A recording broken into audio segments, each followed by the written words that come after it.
जय Hind dear student and friends. आज हम कक्षा 10 के विषय हिस्ट्री अर्थात इतिहास को चैप्टर नंबर 1 से पढ़ेंगे, एक का अध्ययन करेंगे। अगर और भी किसी क्लास का आपका वीडियो चाहिए तो आप कमेंट में ज़रूर बताएं। तो यहाँ पे आज हम देखिए इसको मैं स्टार्ट करते हैं। तो यहाँ पे आप देख सकते हैं ये हमारा इकाई क्या है, अभ्यास 1 है।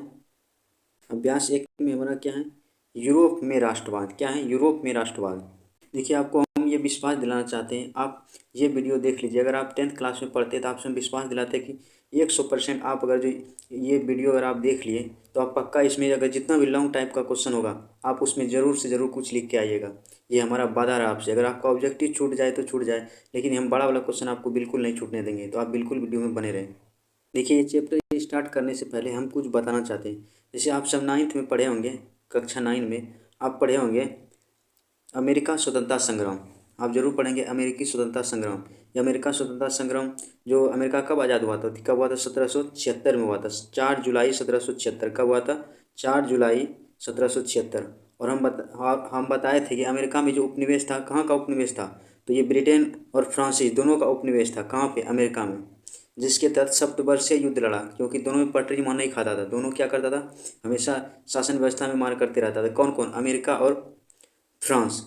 जिसके तहत लास्ट में क्या हुआ, फ्रांस को हारना पड़ गया था वहाँ पे। और उसके दरमियान जब फ्रांस हारा तो फ्रांस सोचा कि अगर हम अमेरिका पर उपनिवेश नहीं रखेंगे तो उसको भी, इंग्लैंड को भी नहीं बनने देंगे। जिसके तहत फ्रांस की सेना ने क्या किया, अमेरिका सेना को साथ साथ दिया। और उसके बाद क्या हुआ, अमेरिका स्वतंत्र हो गया। दोनों मिलकर उसको इंग्लैंड का जो वहाँ पे उपनिवेश था उसको भी वहाँ से हटा दिया।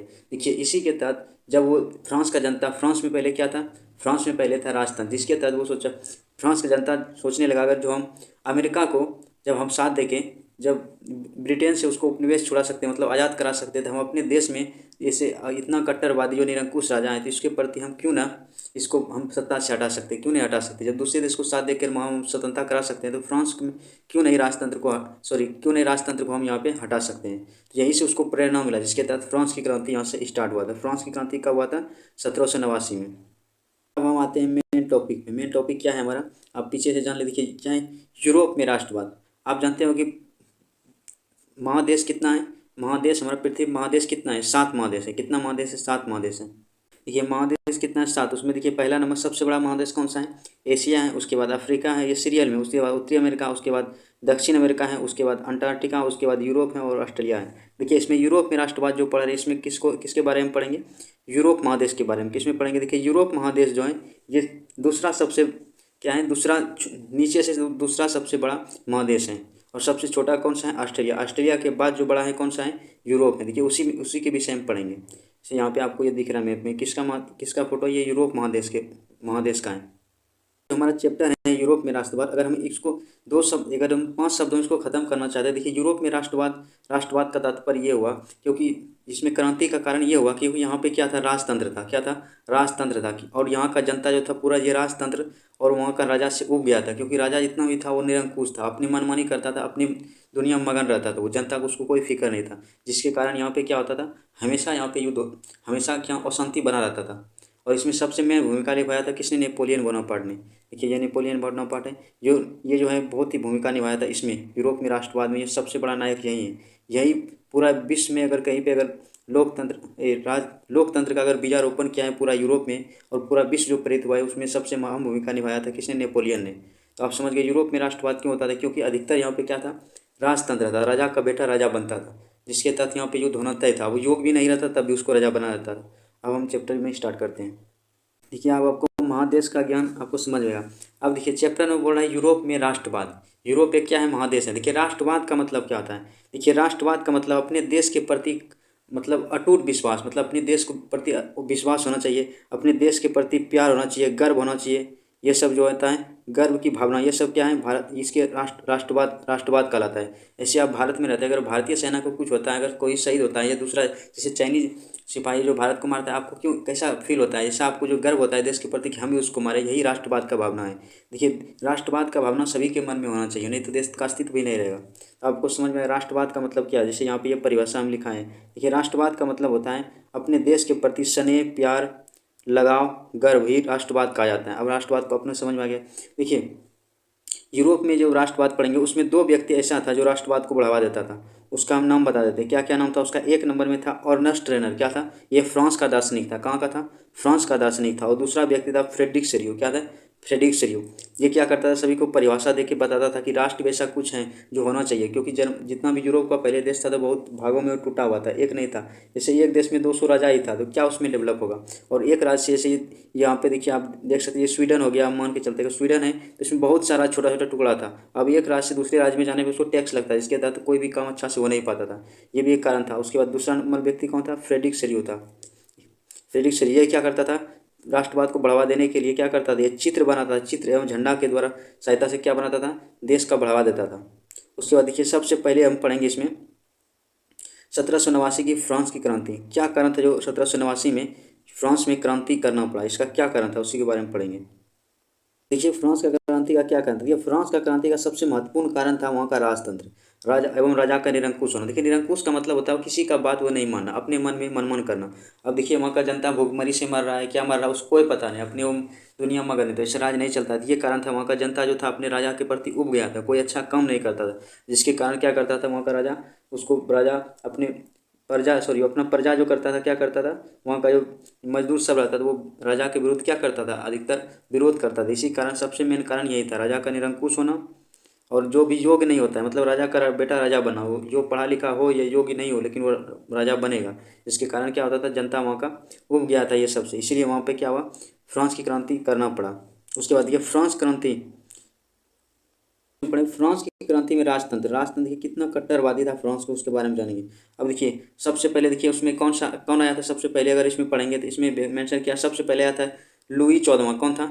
ये लुई 14वां जो था, इतना वो शासक क्रूर शासक था। वो क्या बोलता था? मैं ही राज्य हूँ। क्या बोलता था? मैं ही राज्य हूँ, मैं स्टेट हूँ और मेरा शब्द ही कानून। देखिए कितना खराब लगता है, कोई राजा बोलेगा हम जो बोलेंगे वही कानून हो जाएगा, ये खराब नहीं है? वो अब मतलब अपना मनमानी करता था, इसलिए बोलता था मैं ही राज्य हूँ, मेरा शब्द ही कानून। ये कौन बोलता था? ये बोलता था लुई 14वां। उसके बाद आया था, इसके बाद आया था ये इसके बाद कौन आया था? इसका जनता ही इसको विरोध करके इसको लुई 14वां को हटा दिया था सत्ता से। उसके बाद आया था लुई 16वां। कौन आया था? लुई 16वां। ये भी था क्रूर शासक था। ये भी क्या था? ये भी निरंकुश था। ये किस वंश से था? बुर्बो वंश से था। किस वंश का ये शासक था? ये बुर्बो वंश का शासक था, इसमें ध्यान रखिएगा। ये भी अच्छा से शासन नहीं करता था। और ये भी क्या किया? ये इसको भी वहाँ का जो होता है जनता उसको विरोध करके इसको भी क्या कर दिया? इसको विरोध करके जो फांसी की सजा दे दिया। किसको? लुई 16वां को। अब पूछेगा लुई 16वां को किसने फांसी दिया था? तो वहाँ का फ्रांस का जनता था, उसी ने उसको फांसी दे दिया था, क्योंकि वो जनता के हित में कार्य नहीं करता था, अपने मन में वो मगन रहता था। देखिए यहाँ पे जनता का चिंता नहीं करने के कारण जनता ने विद्रोह कर फांसी की सजा दे दिया। तो किसे दे दिया?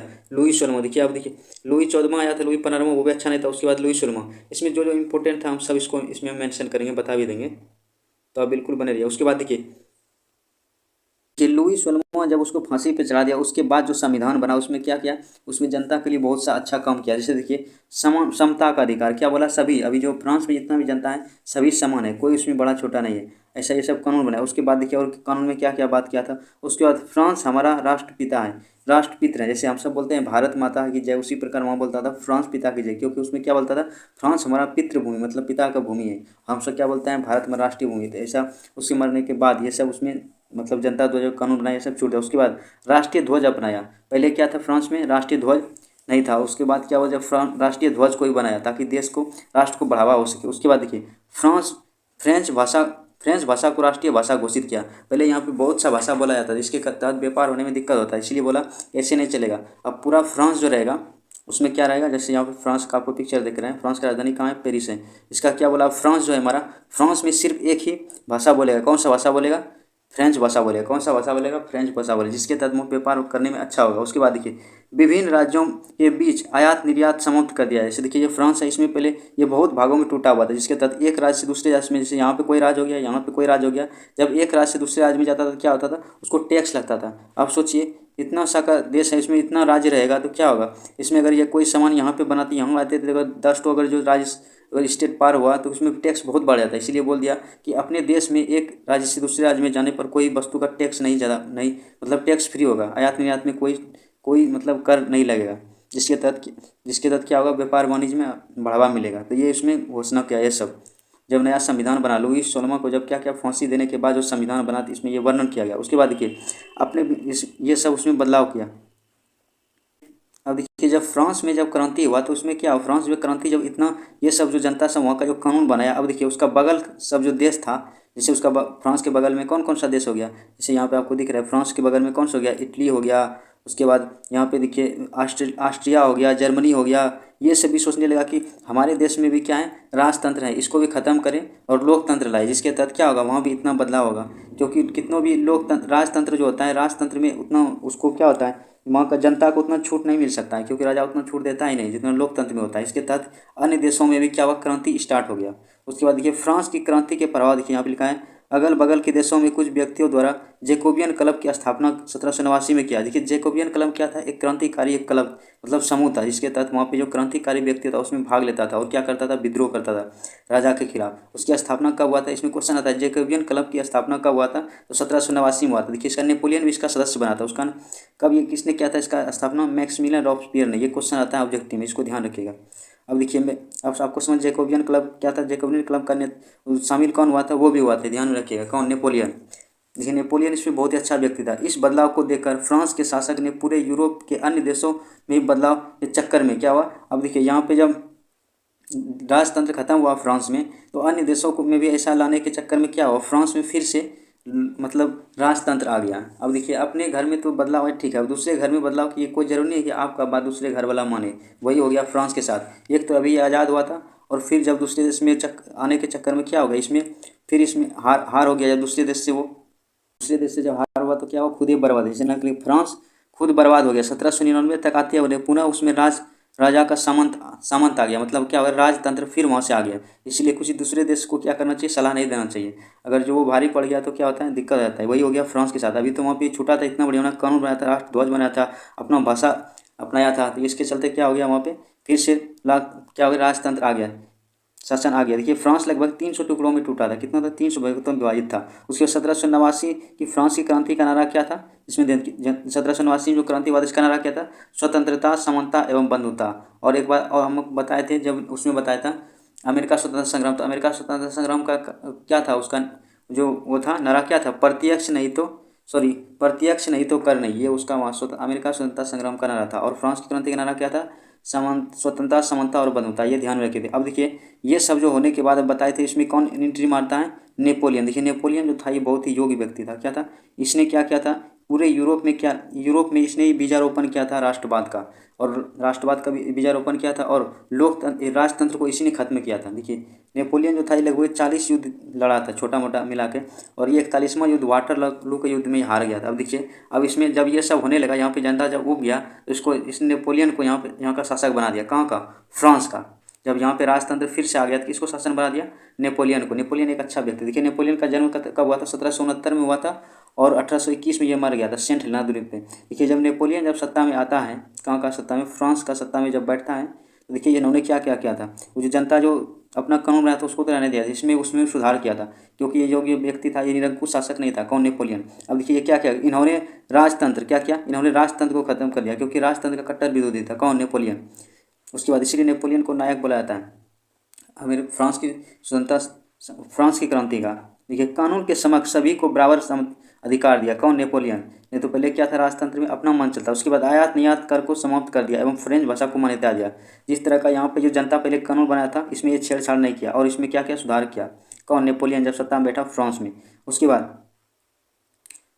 बाद किसने क्या किया, सभी इसमें कानूनी संपत्ति इसने क्या किया, जन्मजात, इसमें आयात निर्यात खत्म, उसके जन्मजात अधिकार को समाप्त कर दिया। देखिए पश्चिमी वेस्टर्न जो कंट्री था उसमें क्या था, इसमें एक नियम था कि जो भी कोई अगर दंपति, अगर कोई पति पत्नी हो, तो उसका अगर फर्स्ट बेटा जो रहता है सभी संपत्ति उसी का हो जाता है। देखिए कितना खराब लगता है। अब दो भाई हैं, जो बड़ा है उसका सब संपत्ति हो जाएगा, छोटा को नहीं देगा। तो ये वो नियम को खत्म कर दिया। कौन, नेपोलियन। तो इसमें क्या किया, जन्मजात अधिकार खत्म कर दिया, उसके संपत्ति का अधिकार को कानूनी अधिकार बना दिया। कौन, नेपोलियन, जो सत्ता में बैठा। उसके बाद बनाया, उसके बाद योग्यता के आधार पर नियुक्ति किया। इसमें क्या किया, अगर सेना में भर्ती करता था तो जो पढ़ा लिखा के आधार पर करता था, और पहले जो था ऐसा नहीं था, ऐसी भर्ती कर देता था। इसमें अच्छा किया, जो जैसा योग्य रहता उसको उससे पद दिया जाता था। ये कौन लाया था वहाँ पे, ये लाया था नेपोलियन ने। किसने लाया था, नेपोलियन ने। इन सही परिवर्तन को देखते हुए नेपोलियन ने अन्य देशों में लोकतंत्र का बदलाव लाना चाहते थे, और क्या चाहता था, जब इतना सब हो गया, जब फ्रांस में सोचा इतना अच्छा किए, तब बगल का देश में भी क्या करते, उसमें भी जनता का स्थिति बहुत खराब था, क्योंकि बगल सब देश हो गया, जर्मनी सब हो गया, इटली में, इसमें भी क्या था, राजतंत्र था।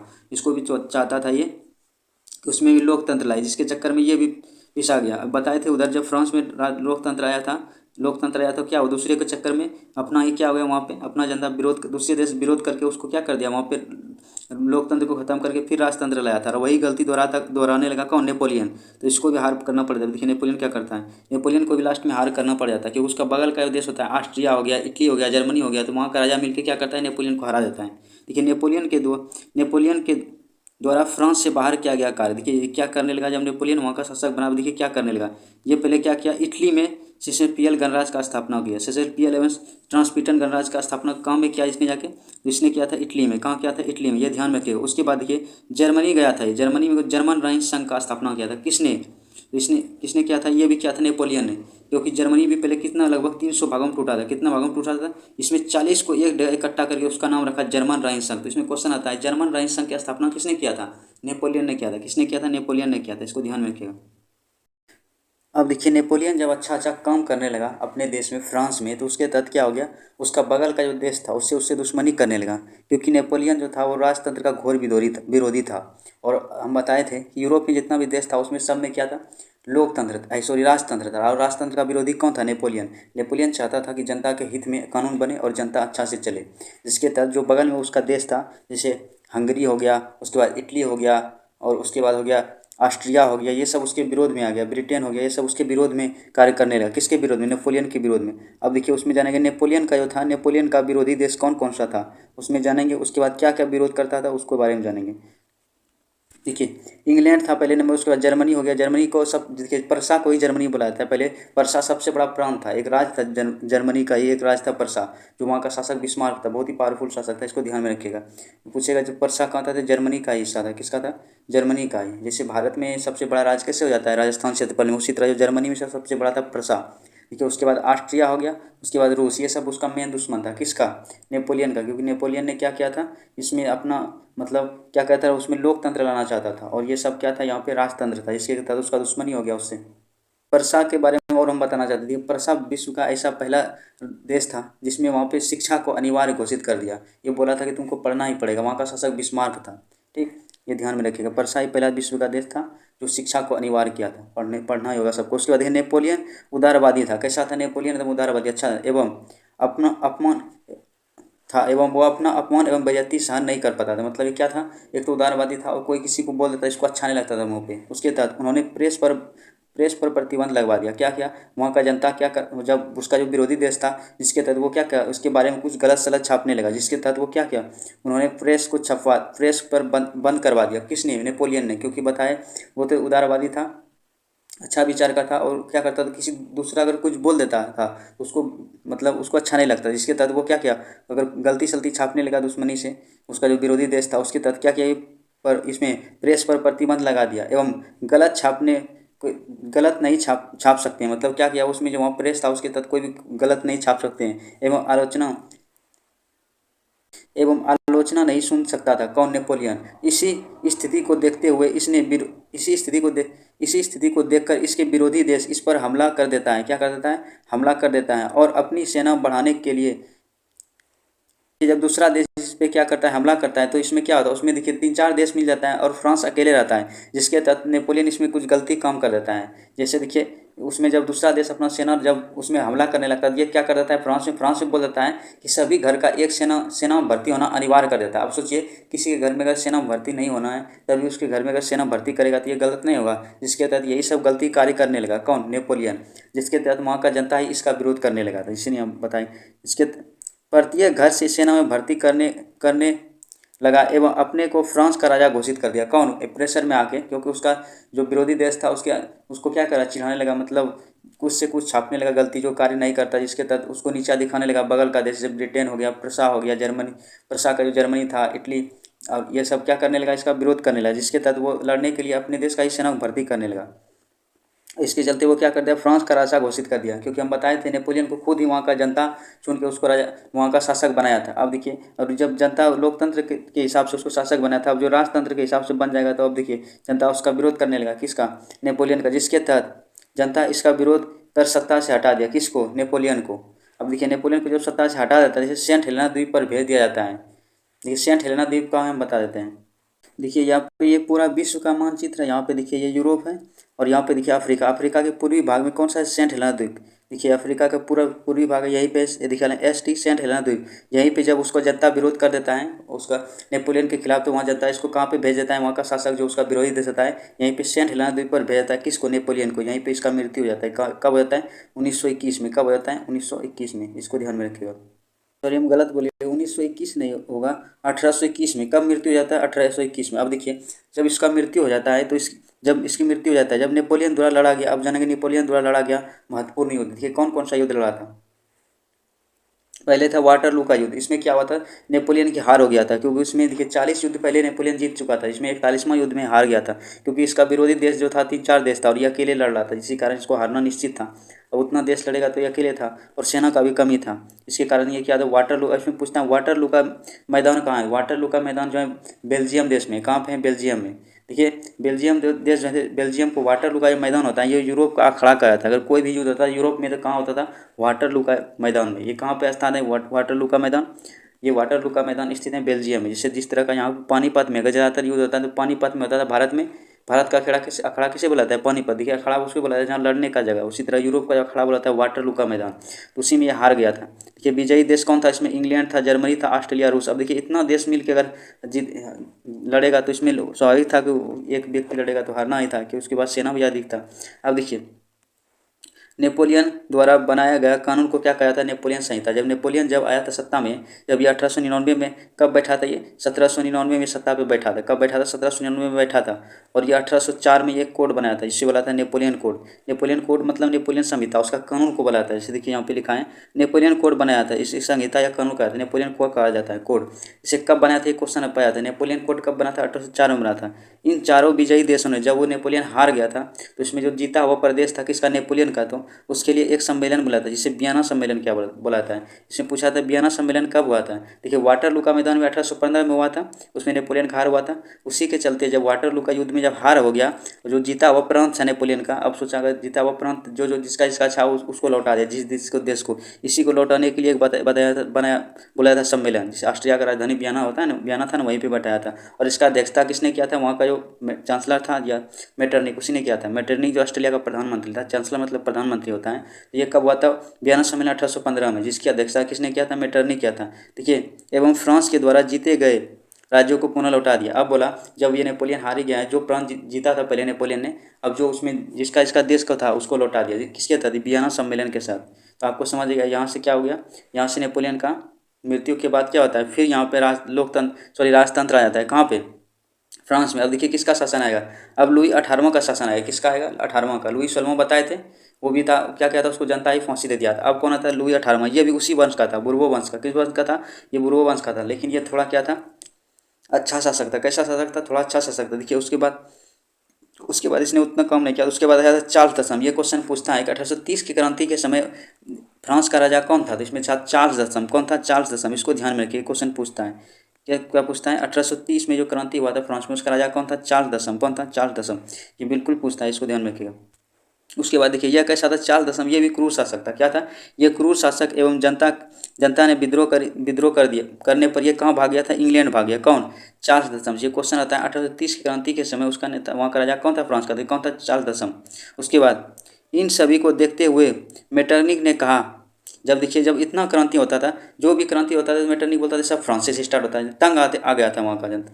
वहाँ का जो बगल का जो देश था, इसमें हुआ क्या है, हमेशा फ्रांस में, मतलब फ्रांस में क्रांति कर देता है। जिसके तहत उसमें एक था ऑस्ट्रेलिया का चांसलर था, जो मेटरनिक हम बताया अभी, वहाँ का चांसलर मतलब प्रधानमंत्री। वो बोलता था कि जो भी गड़बड़ था सिर्फ फ्रांस में ही होता है। इसलिए वो बोला था फ्रांस जब सीखता है तो पूरे यूरोप को सर्दी जुकाम हो जाता है। तो ये क्वेश्चन पूछा जाता है, ये किसका कथन है कि जब बोला था फ्रांस जब सीखता है तो पूरा यूरोप को सर्दी जुकाम हो जाता है? ये किसने कहा था? मेटरनिक ने कहा था। क्यों कहा था? क्योंकि जो भी क्रांति होता था फ्रांस से ही स्टार्ट होता था, इसलिए उसने ऐसा कहा था, ये ध्यान में रखिएगा। अब देखिए इसके बाद शासक आता है चार्ल्स दसम, क्योंकि इसको भी भगा दिया था 1830 में, जो क्रांति था चार्ल्स दसम जो था इसको भी भगा दिया था वहाँ का जनता। ये चार्ल्स दसम के स्थान पर जनता अपने मन से किसे बनाया शासक? Louis Philippe. अब देखिए अपने मन से जब बनाया होगा तो ये अच्छा शासक था, लुई फिलिप अच्छा शासक था। देखिए ये अच्छा दिन था शासक किया। जब 1830 में जो क्रांति हुआ चार्ल्स दसम को भागने के बाद कौन शासक आया? 1848 तक ये कौन बना रहा? 1848 तक कौन बना रहा? ये लुई फिलिप। कौन बना रहा? Louis Philippe. लेकिन ये 48 आते आते ना लुई फिलिप इतना दिन में बेरोजगारी महंगाई सब बहुत ही बढ़ जाता है। देखिए अब 1848 में फ्रांस की क्रांति के समय वहाँ का शासक कौन था? राजा कौन था? तो लुई फिलिप था। कौन था? चार्ल्स दसम के बाद आया था लुई फिलिप। देखिए कब गद्दी में बैठा था? 1848 में तक था ये बैठा था, 30 में ही बैठ गया था। उसके बाद देखिए 1848 तक आते आते 30 में बैठा था। अब देखिए कितना साल हो गया है? 30 में 18 साल हो गया। 18 साल में क्या हो गया? जनता इससे उब गया, अच्छा काम नहीं करता होगा। देखिए क्या क्या हो गया इसमें? 1848 तक आते आते जनसंख्या अधिक बढ़ गया। क्या हुआ? फ्रांस का जनसंख्या एकाएक अधिक बढ़ गया और इसके तहत वहाँ पे कम रोजगार सब इसमें नहीं मिलने लगा, जिसके तहत बेरोजगारी बहुत हो गया, अधिक जनसंख्या बढ़ गया, जिसके कारण भूखमरी की स्थिति उत्पन्न एवं बेरोजगारी आ रहे थे। उन सभी समस्याओं से नहीं सुलझाने पर जनता विद्रोह कर दिया। बोला कैसा शासक है, जनता को खुश नहीं रख पाता है, जिसके कारण क्या कर दिया? शासक तो ये अच्छा था लेकिन अब जनसंख्या बढ़ गया, लेकिन इसमें काम नहीं मिले, बेरोजगारी हो गया। इसके तहत जनता फिर इसको विद्रोह कर दिया और लुई फिलिप को सत्ता से हटना पड़ा। देखिए 1848 की क्रांति का प्रभाव, ये क्या क्या प्रभाव रहा 1848 का क्रांति, ध्यान रखिए ये क्या क्या रहा प्रभाव। देखिए नए नए जब 1848 का क्रांति हुआ तो उसमें क्या किया? जब दूसरा शासक आया उसमें क्या क्या किया? उसके बाद जब दूसरा शासक है उसमें बोला नए नए कारखाना लगा, जिसके तहत क्या हुआ? सबको रोजगार मिला। उसके बाद रोजगार गारंटी ये सब दिया जब दूसरा शासक आया, क्योंकि ये क्या था? लुईस फिलिप इसको निपटाने में समर्थ नहीं था, इसके तहत दूसरा सरकार गया उसको सत्ता में हटा के। अब देखिए अभी तक हम जितना भी पढ़े उसको हम संक्षेप में एक बार फिर से देख लेते हैं। देखिए क्या क्या हम पढ़े। 1700 फ्रांस की क्रांति कब हुआ था? इसमें देखिए क्रो होगा यहाँ पे। क्रांति कब हुआ था? फ्रांस की क्रांति हुआ 1789 में। नेपोलियन का शासन कब से कब तक रहा था? 1999 से 1815 तक। और 1821 में क्या हुआ था? इसका मृत्यु हो गया था। सॉरी 1921 में क्या हो गया था इसका मृत्यु 1821 में। कब हुआ था मृत्यु? 1821 में। शासक भी कब बना था? 1799 में। और नेपोलियन का जन्म कब हुआ था? ये बताया ऐसे 1769 में हुआ था। कब हुआ था? 1769 में। अब देखिए उसके बाद क्या नेपोलियन के शासन इतना, उसके बाद देखिए वियना सम्मेलन कब हुआ था? वाटरलू का युद्ध और वियना सम्मेलन दोनों हुआ था 1815 में। उसके बाद देखिए 1830 की क्रांति के समय वहाँ का राजा कौन था? तो चार्ल्स दसम था। कौन था? चार्ल्स दसम। उसके बाद 1848 की क्रांति के समय वहाँ का राजा कौन था? तो लुई फिलिप था। तो ये सब आप एक बार रिवाइज करा दिए। उसके बाद अब आगे बढ़ते हैं। देखिए नेक्स्ट अब आगे हम पढ़ेंगे जर्मनी का एकीकरण कैसे हुआ। देखिए यहाँ पे आपको दिख रहा है ये जर्मनी है। इसका देखेंगे जर्मनी का एकीकरण कैसे हुआ, इसी को पढ़ेंगे हम। उसके बाद पढ़ेंगे इटली का एकीकरण। ठीक, इसमें टोटल 7 था। उसके बाद पढ़ेंगे अब क्या पढ़ेंगे? जर्मनी का एकीकरण कैसे हुआ, क्योंकि जर्मनी बहुत भागों में टूटा था। देखिए जर्मनी के एकीकरण बात करें, जर्मनी का एकीकरण कब पूर्ण हुआ था? ये हुआ था 1871 में। कब हुआ था? जर्मनी का जो एकीकरण पूर्ण हुआ था 1871 में। देखिए जर्मनी के एकीकरण का श्रेय किसे आता है? बिस्मार्क को। बताए थे बिस्मार्क जो शासक था ये प्रसा का था। और हम बताए थे जर्मनी का सबसे बड़ा प्रांत कौन सा था? प्रसा था। कौन सा था? प्रसा। जर्मनी का प्रसा था। जर्मनी का सबसे बड़ा प्रांत कौन सा था? प्रसा। और जहाँ का उसका नेतृत्व कौन कर रहा था? वहाँ का जो राजा था कौन सा? बिस्मार्क था। कौन था? बिस्मार्क। ये बहुत ही शक्तिशाली था, मतलब ये बहुत ही कूटनीतिक था। ये कूटनीतिक के नाम से किया जाता था बिस्मार्क को। ये जो जनता था बहुत ही कूटनीतिक था, मतलब ये दूसरे देश को भड़काने में बहुत ही आगे रहता था। इसी ने सबसे पहले क्या किया था? इसने बोला था कि प्रसा जो था शासक, ये विश्व का पहला ऐसा सम्राट था इसमें शिक्षा को क्या किया था? शिक्षा को अनिवार्य कर दिया था कि सबको पढ़ना ही पड़ेगा। ये बहुत ही खतरनाक शासक था, इसके बारे में जानते हैं। देखिए जर्मनी का राजा कौन था? विलियम प्रथम को यह राजा बना दिया। और ये कार्य करता था खुल के कौन? बिस्मार्क। यह एक अच्छा राजा था। कौन? जर्मनी का जो राजा था विलियम प्रथम। चलिए बिस्मार्क ने, इसमें बिस्मार्क हुआ यहाँ पे, बिस्मार्क ने जर्मनी के एकीकरण में लौ एवं रक्त नीति अपनाया। देखिए जर्मनी लगभग 300 भागों में टूटा था। बोला जो भी साम्राज्य इसमें अगर नहीं मिलेगा उसको सीधा काट दो। ये पूछता है लौ एवं रक्त नीति का किसने अपनाया था? तो ये अपनाया था किसने? बिस्मार्क ने अपनाया था। यहाँ पे गलत लिखा गया बिस्मार्क हुआ, तो किसने अपनाया था? तो बिस्मार्क। ये ध्यान में रखिएगा।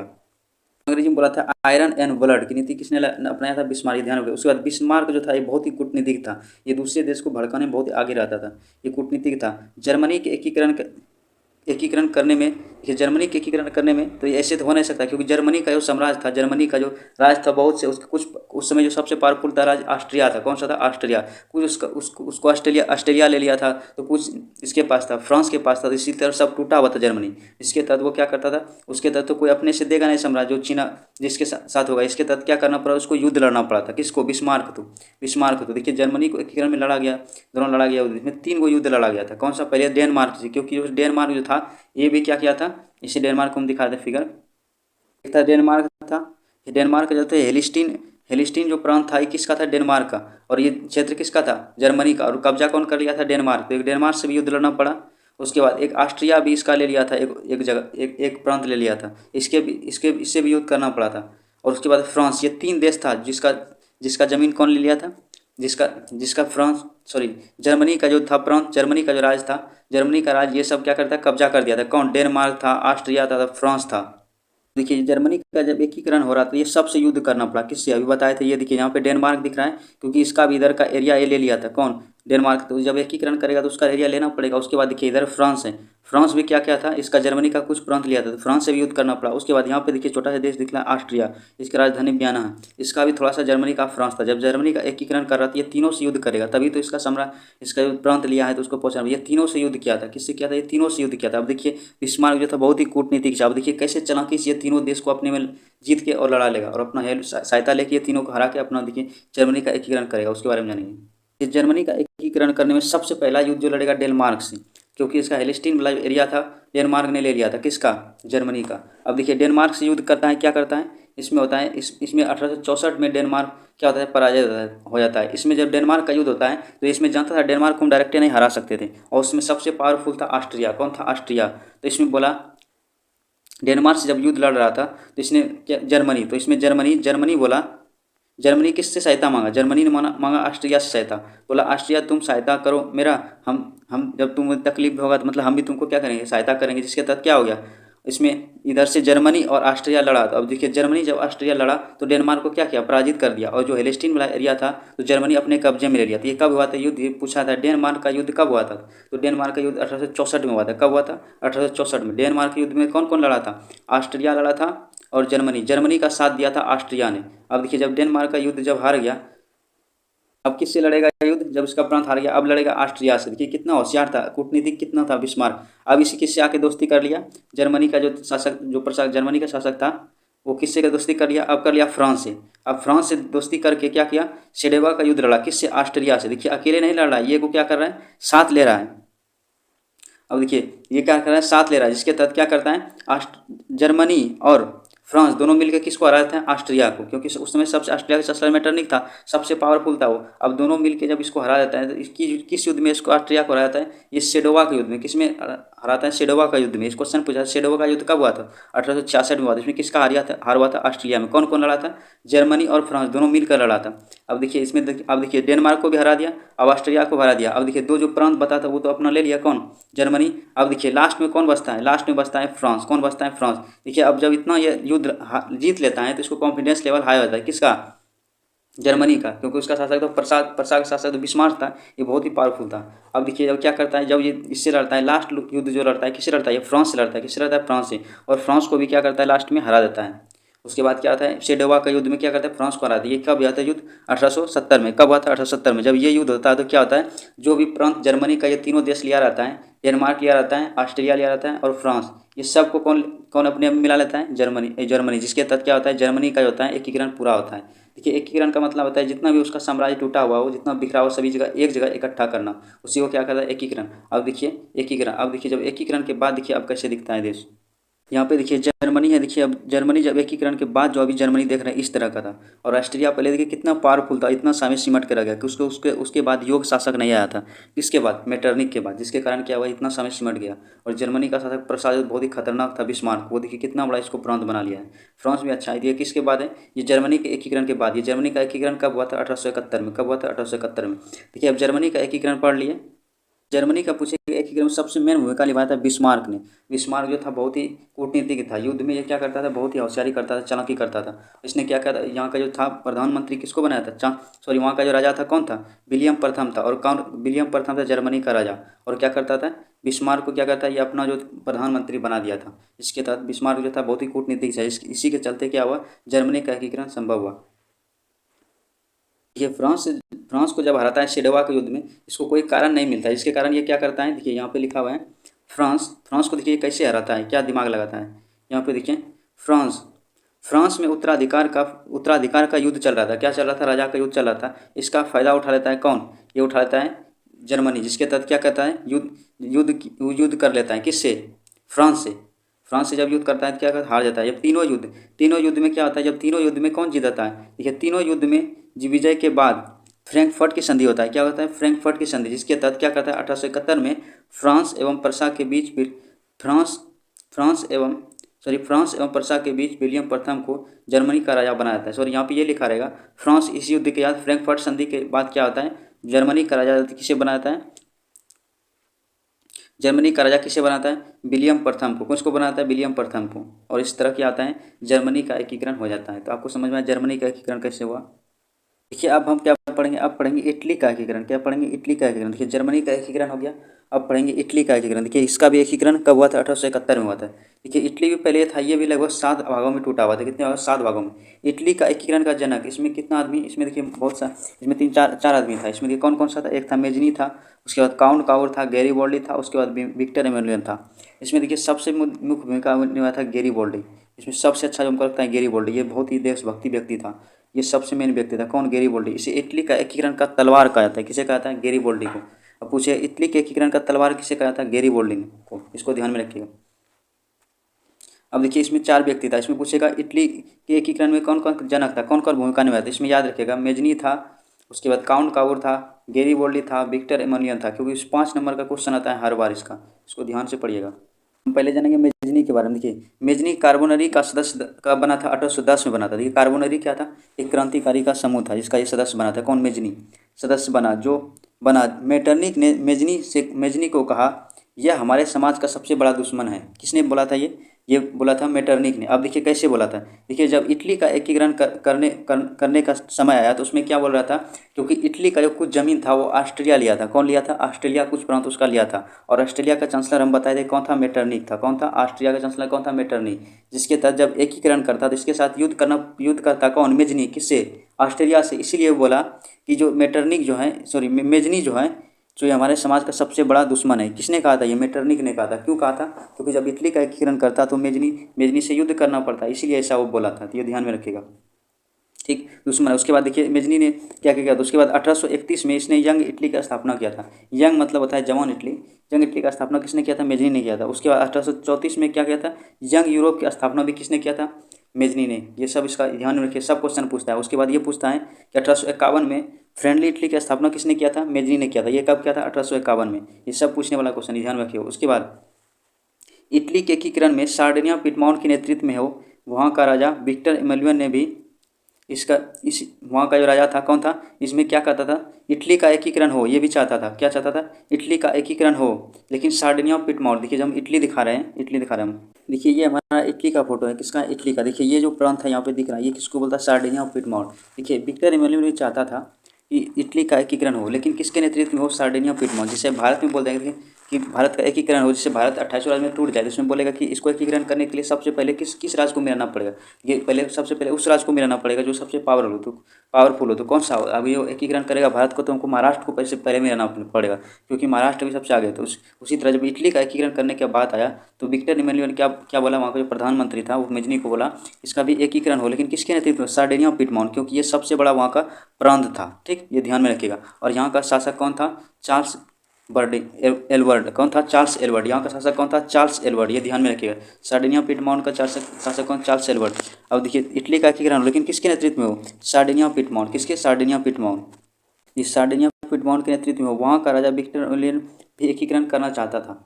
इसका एवं इसका प्रधानमंत्री काउंट काबूर को बना दिया। कि क्या किया वो, विक्टर एमेनुएल ने किसको प्रधानमंत्री बताया, काउंट काबूर को। इटली का राजनीतिक, देखिए काउंट काबूर को इटली का क्या बोला था, राजनीतिक बोला था। क्या बोला था, राजनीतिक बोला था। और इटली का मसीहा किसे बोला था, मसीहा कोई पैगंबर बोला था। इसको किसे बोला था, पूछता है क्वेश्चन कि इटली का मसीहा किसे बुलाता है या पैगंबर किसे बुलाता है, ये ध्यान में रखिएगा। इटली का मसीहा या पैगंबर किसे बुलाता है, ये मेजनी को बुलाता है। किसको बुलाता है, मेजनी, ये ध्यान में रखिए, क्वेश्चन आता है। उसके बाद गैरीबोल्डी भी काउंट काबूर का साथ देना चाहता था। क्या करता था गैरीबोल्डी भी काउंट काबूर का साथ देना चाहता था, लेकिन वहाँ का प्रधानमंत्री कौन था, काउंट काबूर था। ये भी क्या करता था गैरीबोल्डी, ये जो था इसको देश प्रेम था, ना कि अपना सत्ता के लिए चाहता था गैरीबोल्डी। इसलिए गैरीबोल्डी जो था सबको नेतृत्व दिया। इसका भारत का एक व्यक्ति लाला लाजपत राय ने इससे भी प्रेरित हो गया था बहुत, जिसके तहत इसने जीवनी भी लिखा था। इसको ध्यान रखिएगा, गैरीबोल्डी की जीवनी किसने लिखा था, लाला लाजपत राय ने। इसने भी बहुत भूमिका निभाया था इटली के एकीकरण में। देखिए काबूल का साथ दे एवं इसका एकीकरण तलवार के बल पर होगा। तो किसने कहा था, इसमें क्वेश्चन पूछता है कि किसने कहा था कि इटली का एकीकरण होगा तो तलवार के बल पे होगा, सीधा नहीं मानेगा। तो किसने कहा था, गैरीबोल्डी ने। देखिए इसको ध्यान में रखिएगा, इसमें ट्रिक से याद करिए। गैरी आप जानते हैं जो नारियल का जो अंदर का होता है गैरी, तो उसको किससे निकालते हैं, हम छुरी से निकालते हैं या तो चाकू से निकालते हैं। एक तरह से उसी का बड़ा रूप क्या था, तलवार। तो इसको ध्यान रखिएगा, गैरी किससे काटते हैं, तलवार से। तब पूछेगा कि इटली के एकीकरण का तलवार किसे कहा जाता है, तो गैरीबोल्डी कहा जाता है। किसे कहा था, गैरीबोल्डी को। एवं इसने देखिए इसने क्या किया, जब इटली को एकीकरण करेगा तो उसकी सेना का जरूरत पड़ेगा, जिसके तहत इसने क्या किया, एक सेना बनाया। और इसकी सेना में जो शामिल होता था उससे क्या करता था, लाल कुर्ता पहनाता था। क्या करता था, लाल कुर्ता पहनाता था। इसलिए पूछा जाता है कि लाल कुर्ती नामक सेना का गठन किसने किया था, रेड शर्ट आर्मी का सेना का गठन किसने किया था, तो किसने किया था, गैरीबोल्डी ने किया था। ये ध्यान देखिए, क्वेश्चन हर बार पूछता है कि लाल कुर्ती नामक सेना का गठन किसने किया था, रेड शर्ट आर्मी किसने किया था, गैरीबोल्डी ने। किसने किया था, गैरीबोल्डी ने। इसमें देशभक्ति कूट कूट कर भरा था। इससे प्रेरणा जो था भारत का ही बहुत नागरिक लिया था। जैसे टीपू सुल्तान लिया था दक्षिण, उसके बारे में बताएंगे। ये भी इसी से प्रेरणा लिया था देश को आज़ाद करने का, देश में क्या करना, एकीकरण करने का प्रेरणा। उसके बाद गैरीबोल्डी क्या था, ये क्वेश्चन आता है। गैरीबोल्डी पेशे से क्या था, नाविक था। क्या था, पेशे से नाविक था। इन्होंने सेना की सहायता से क्या किया, इसने सेना की सहायता से इटली स्थित फ्रांस का अधिकार, जैसे कि जब दिखा रहे हैं हम सबका बता देते हैं। उसमें जो इटली का एकीकरण जो करता, उसमें 7 प्रांत जो था, उसमें 7 प्रांत में अलग अलग देश का उसमें कब्जा था। तो उसके बारे में बता देते हैं। देखिए ये हमारा इटली का मानचित्र है। किसका ये मानचित्र है, इटली का। यहाँ पे देखिए नीचे में क्या है, सिसिली और नेपल्स हैं। अब देखिए यहाँ पे पूरा किसका मानचित्र है, इटली का। इधर स्विट्जरलैंड पड़ जाता है। अब देखिए इटली का मानचित्र है, इसमें देखिए बहुत सारा देश है जिसका यहाँ पे अधिकार। इधर फ्रांस का हो गया, फ्रांस का देखिए इधर किधर है, ये सेवई पे, इधर मोनाको, यहाँ पे किसका अधिकार है, फ्रांस का अधिकार है। उसके बाद देखिए सार्डिनिया पिडमॉन्ट जो था, ये सबसे बड़ा वहाँ का प्रांत था, जिसका शासक कौन था, चार्ल्स एल्बर्ट। कौन था, चार्ल्स एल्बर्ट। और सार्डिनिया, और इस पे अधिकार किसका था, फ्रांस का। इधर देखिए एक है लोम्बार्डी और वेनेशिया, यहाँ पे किसका अधिकार है, ऑस्ट्रेलिया का। देखिए सबसे युद्ध करना पड़ेगा, तभी तो यहाँ पे इसका क्या होगा, सबसे युद्ध करना पड़ेगा। यहाँ पे ये दोनों का अधिकार किस पे है, इसका है ऑस्ट्रेलिया का, और यहाँ पे इसका हो गया फ्रांस का। और इधर पे यहाँ का शासक था कौन था, चार्ल्स एल्बर्ट। अब सबसे युद्ध करेगा तभी तो इसमें इसको मिलाएगा ना, युद्ध करेगा और उससे जीतना पड़ेगा, तब तो इटली का एकीकरण। उसी तरह यहाँ पे इटली का राजधानी रोम है, इसी के अंदर वेटिकन सिटी है जो विश्व का सबसे छोटा देश है। तो यहाँ पे शासक किसका था, पोप का, जो पादरी होता है। और ये किसके नेतृत्व में था, पोप जो था ये फ्रांस के नेतृत्व में। किसके नेतृत्व में था, फ्रांस का। इसको ध्यान में रखिए, फ्रांस के नेतृत्व में था यहाँ पे। उसी तरह नीचे में जो था ये शासक कौन था, नीचे में यहाँ जो आपको दिख रहा है सिसिली और नेपल्स, इसमें किसका अधिकार था, स्पेन का। तो आपको समझ में आएगा यहाँ पे किसका किसका कहाँ पे अधिकार है। अब देखिए गैरीबोल्डी पे सेना भी, तो उन्होंने सेना समेत मध्य इटली के प्रांत को अधिकार कर लिया।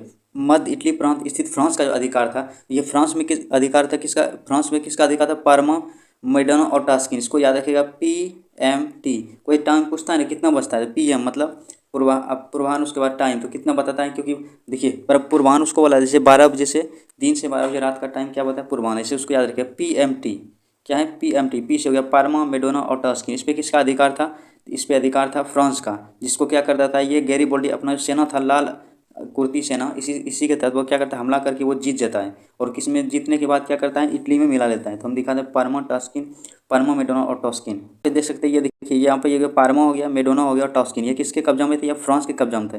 जिसके तहत क्या हो गया, फ्रांस को हरा के ये क्या किया, गैरीबोल्डी ने ये अपने में मिला लिया। तो यहाँ पे देखिए इसका ये तो किसमें, इटली में, ये इटली में एकीकरण हो गया। उसी तरह क्या करता है ये दक्षिण में जो यहाँ पे सिसिली और नेपल्स का जो इलाका है स्पेन के कब्जे में, ये भी क्या करता है, ये अपना सेना बनाता है। लाल कुर्ती नामक सेना का जो गठन किया था गैरीबोल्डी, और इसी के सेना के तहत ये भी दक्षिण को भी जब जीत देता है क्या करता है, इसको दक्षिण को भी हरा देता है और जीत लेता है। अब देखिए ये इधर का भी जीत लिया, इधर का भी जीत लिया। जब इतना बड़ा उपलब्धि हासिल करता है तो क्या करता है, वहाँ का जो शासक था, यहाँ पे भी लिखा है, गैरिबॉल्डी सिसिली और नेपल्स को भी आज़ाद करा देता है। नीचे जो बताया था अभी, इन सभी को सभी कार्य जो किया उससे खुश होकर विक्टर एमएलए जो वहाँ का जो राजा था विक्टर एमएलए, उसने क्या कहा कि तुम दक्षिण का राजा बन जाओ। किसने कहा, ये प्रस्ताव दिया वहाँ का जो राजा था विक्टर एमएलए ने। लेकिन ये जो था, अब बताए थे, गैरिबॉल्डी बहुत ही अच्छा व्यक्ति था। इससे प्रेरित कौन हुआ था, भारत में ही बहुत सा व्यक्ति, लाला लाजपत राय ने इसका जीवनी लिखा था, वो कहाँ का पढ़ता, यूरोप का पढ़ता था, उसका अच्छा यहाँ पे भी गूंजने लगा। इसके तहत ये क्या बोला, हम देशभक्त हैं। इसी के तहत वो प्रस्ताव को ठुकरा दिया, कौन, गैरिबॉल्डी ने, इसलिए इसको याद किया था। और ये नॉर्मल किसान का जीवन जीने लगा, ठीक।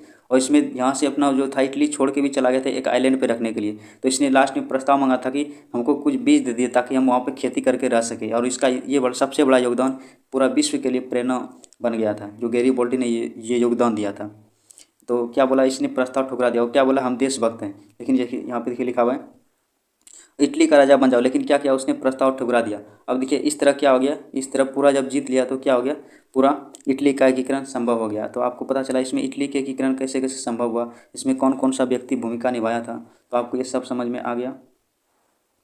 अब नेक्स्ट जो हमारा साम्राज्य बताएं उसको हम पढ़ते हैं।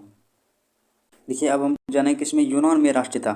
अब देखिए जब यूरोप में राष्ट्रवाद हो रहा था उसमें तो क्या हो रहा, ये भी उससे प्रेरणा लेने लगा, कौन, तो ये अलग उसका जो बगल में जो देश था यूनान, इसमें भी क्रांतिकारी भावना क्या हुआ, जगने लगा, जिसके तहत यहाँ भी क्रांति स्टार्ट हो गया। जिसके तहत अब देखिए यहाँ पे यूनान यूरोप का एक देश था। किसका था, यूरोप का देश था, जिसे आज हम एथेंस के नाम से जानते हैं। और इसकी राजधानी कहाँ है, ग्रीस है। हम दिखा देंगे फोटो में। यूनानी विचारधारा, दर्शन, कला एवं चिकित्सा विज्ञान इत्यादि से प्रेरणा लेकर पूरे यूरोपीय देशों में अपनी तरक्की कर रहे थे। उसके बाद परंतु यूनानी तुर्की साम्राज्य के अधीन था। किसके साम्राज्य के अधीन था, तुर्की पहले जो था उसको, अभी इसका नाम बदल के तुर्कियन रख दिया। उस समय इसे मुस्लिम कंट्री, सबसे बड़ा मुस्लिम वहीं पे निवास करता था। उसके बाद 1821 में अलेक्जेंडर चिपसियालिन के नेतृत्व में यूनान में विद्रोह हुआ। इंग्लैंड, फ्रांस और रूस के समर्थन से यूनानियों ने तुर्की के खिलाफ युद्ध किया, जिससे तुर्की सेना बुरी तरह पराजित हो गया। उसके बाद 1829 में एड्रियानोपल की संधि हुई। ये देखिए बहुत ही इंपॉर्टेंट है, ये क्वेश्चन पूछा जाता है, एड्रियानोपल की संधि कब हुआ था, तो ये कब हुआ था, 1829 में हुआ था, ठीक। उसके बाद फलता 1832 में यूनान एक स्वतंत्र राष्ट्र घोषित कर दिया गया और बवेरिया के शासक ऑटो को स्वतंत्र यूनान का राजा घोषित किया। तो इस तरह क्या हुआ, यूनान भी आज़ाद हो गया। तो इसको हम दिखा देते हैं मैप में कहाँ है। देखिए वर्तमान में यही तुर्की, क्या ये तुर्की है। यहाँ पे देखिए इसका एशियाई भाग है, दो भाग है, इसको एशिया में पड़ता है, कुछ यूरोप पड़ता है। जो यूरोप में पड़ता है उसका राजधानी है इस्तांबुल, जो एशिया में पड़ता है उसका राजधानी है कुस्तुनतुनिया। देखिए यहाँ पे देखिए आपको ग्रीस दिख रहा है, इसी में क्या हुआ था, इसमें भी क्रांतिकारी होकर आज़ाद हो गया था। ये तुर्की का ही पहले हिस्सा था, लेकिन क्रांति होने के बाद क्या हुआ, ये अलग देश बन गया। तो आपको समझ में आया। उसके बाद नेक्स्ट जानते हैं।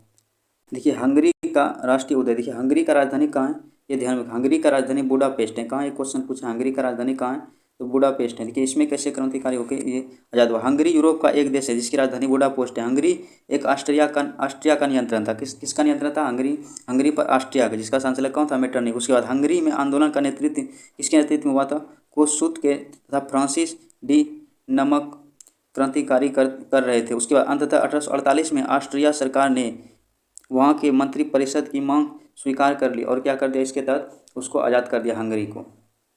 ये बताए थे ऑस्ट्रेलिया का वहाँ जो मेटरनिख था वो बहुत पावरफुल था उस समय। देखिए हंगरी इसके बगल में है, ये इसी से अलग टूट के अलग हुआ है, पहले इसी में था ये।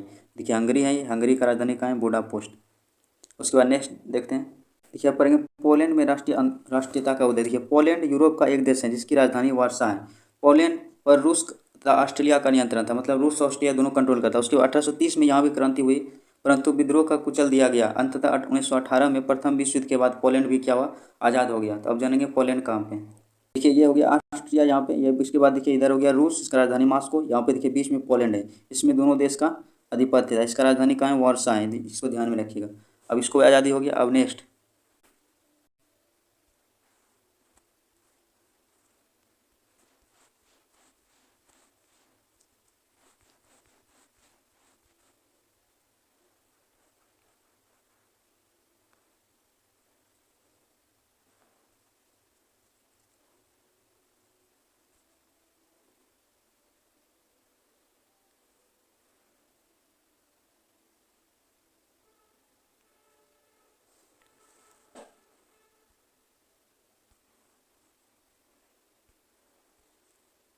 अब देखिए ये क्या है, बोहेमिया, इसको बोला था चेक गणराज्य, इसका उदय देखिए, इसके बारे में जानेंगे। देखिए बोहेमिया यूरोप का एक देश है जिसे आज हम चेक गणराज्य के नाम से जानते हैं। इसकी राजधानी कहाँ है? प्राग में है।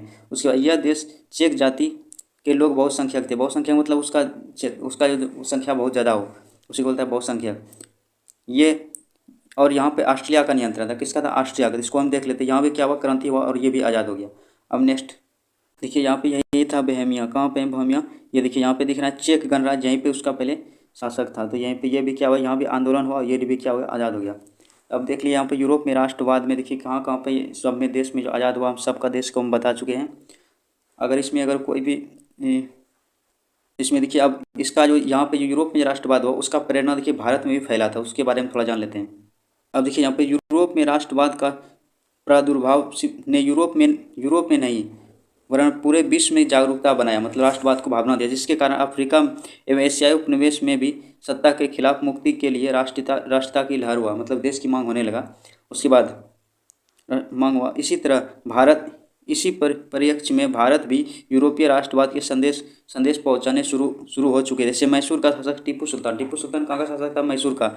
स्वयं को 1789 में फ्रांस की क्रांति से काफी प्रभावित हुआ। इसका प्रभाव में उसने भी जैकोबियन क्लब की स्थापना करवाई। देखिए जैकोबियन क्लब जो होता है, ये क्रांतिकारी का एक संगठन होता है, जिसमें जो क्रांतिकारी होता था उसमें भाग लेता था और क्रांति में योगदान देता था। यह भी कहा जाता है कि श्रीरंगपट्टनम में स्वतंत्रता का वृक्ष लगवाया। किसने लगाया? टीपू सुल्तान ने। उसका पिता का नाम था हैदर अली, लगवाया। दूसरी तरफ 19वीं शताब्दी में चलने वाले सामाजिक एवं आर्थिक आंदोलन के नेताओं ने भी भारत में राष्ट्रीय चेतना जगाना शुरू किया। तो इसके उदाहरण फलस्वरूप राजा राम मोहन राय ने स्वयं अंतर्राष्ट्रीय घटनाओं से काफ़ी रुचि लेते हुए उन्होंने स्वतंत्र नवजात एवं राष्ट्रवाद का संबंधी विचारों के कारण 1821 में नेपल्स की क्रांति के विफलता पर काफ़ी दुख प्रकट किया और 1830 में स्पेनिश स्वतंत्रता आंदोलन की सफलता पर उत्सव भेजा। कालांतर में 1857 की क्रांति से राष्ट्रीयता का तत्व नज़र में आए, क्योंकि 1857 क्रांति में जो शुरू हुआ था उसमें क्या था? राष्ट्रीयता को बढ़ावा दे रहा था उसमें। देखिए इस प्रकार यूरोप में जन्मी राष्ट्रीय भावना को प्रथमतः यूरोप को एवं अंततः पूरे विश्व को प्रभावित किया, जिसके फलस्वरूप यूरोप के राजनीतिक मानचित्र में बदलाव तो आए और साथ साथ कई उपनिवेश भी स्वतंत्र हुए। तो इससे समझ में आया कि ये जो क्रांति हुआ यूरोप का क्रांति सिर्फ यूरोप तक ही सीमित कर नहीं गया, पूरे पृथ्वी पर क्या हुआ, जितना भी देश हैं सभी में क्रांति की भावना जगा, और जिसके तहत अभी प्रत्यक्ष रूप से दिखाई देने को पड़ रहा है। जो भी वर्तमान में लगभग सभी देश क्या हैं? स्वतंत्र हैं। तो यहाँ पे देखिए राष्ट्रवाद क्या होता है, और राष्ट्रवाद में इटली कैसे आज़ाद हुआ, जर्मनी कैसे एकीकरण हुआ, फ्रांस की क्रांति का क्या कारण था, उसके बारे में सब कुछ पढ़े हैं। अगर इसमें कोई भी टॉपिक छूट गया है तो कमेंट में ज़रूर बताएं, ताकि हम उसको सुधार कर सकें। अगर कोई भी गलती हुआ तो ज़रूर बताएं, और कैसा वीडियो लगे कमेंट में ज़रूर बताएं। वीडियो देखने के लिए धन्यवाद।